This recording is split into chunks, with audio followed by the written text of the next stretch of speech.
sakykime taip, varžovams yra labai sudėtinga iš likusių 7 rungtynių, įskaitant ir šį mačą, tik tai 2.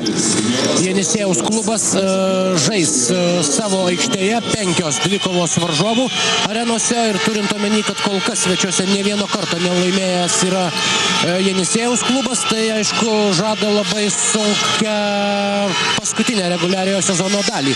Rusijos komanda paskutinės sekundės ir pralaimėjo vos 2 taškais, o čia dabar Robertsas, vėl kamuolys Valančiūno rankose, dabar prieš Valančiūną Lonnie Baxteris ir Šičius.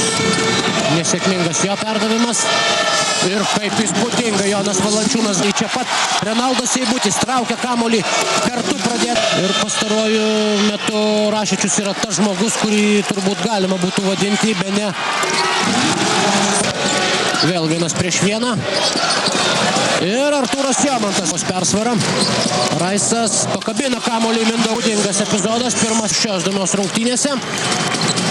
23 taškų skirtumų Maskvos CSKA ekipa 5 taškais nugalėjo rungtynių, jeigu jie turėjo Jono Kazlausko treniruojami CSKA. 36-16. Išskyrus 2 taškius taiklumu negali kol kas pasigirti ir galbūt tiesiog ieško žmonių, kurie gali šiek tiek turėti daug šiose rungtynėse, nes lyderiai, statistiniai lyderiai kol kas. Zaicevas prieš Valančiūną. Vis tik ir kol kas yra vienintimas iš toli, 5 taškai kol kas Komorovskio sąskaitoje. Ir Jonas Valančiūnas bei Aleksandras Rašičius. 25. Šį kartą Lietuvos Ryto krepšiu ir vėlgi galima čia įvertinti Viačeslavo Zaicevo. Robertsas iš 3 taškų zonos, metimas netaiklus, Valančiūnas 9.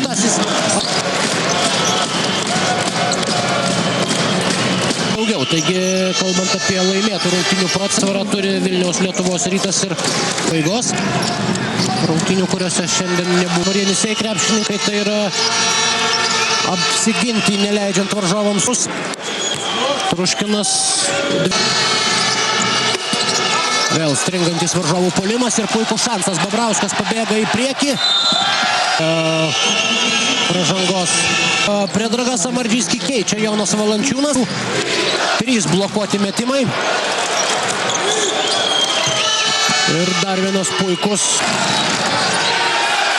2 sekundės atakai ir suspėja Vilniaus Lietuvos Ryto krepšininkai.